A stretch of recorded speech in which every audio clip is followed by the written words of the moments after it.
My name is Maleeha Sadr, and I am from Michigan.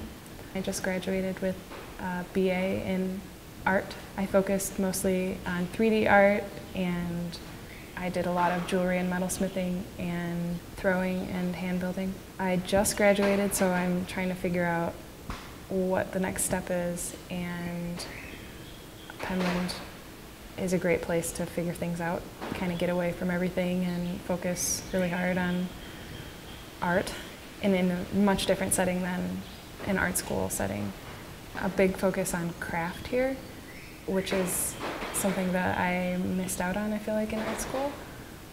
I'm taking an iron class with Shingo Furukawa. He does a lot of kinetic sculptures using bicycle parts.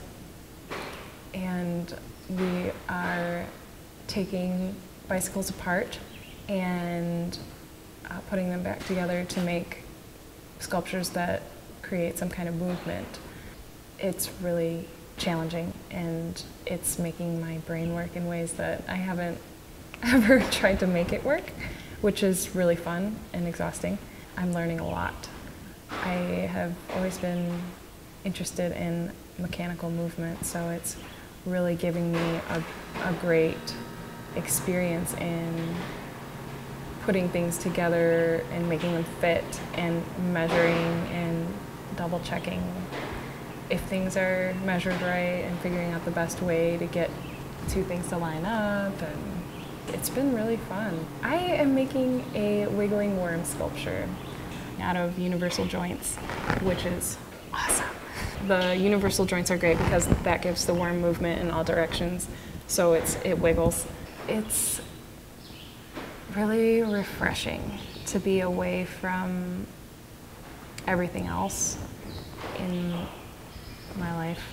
It's way out in a really rural area.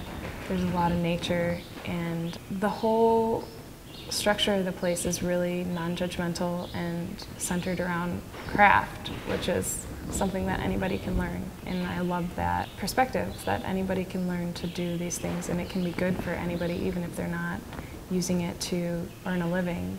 They just pretty much organize it in a way that you don't really have to worry about anything but learning and making, which I have never experienced anywhere else.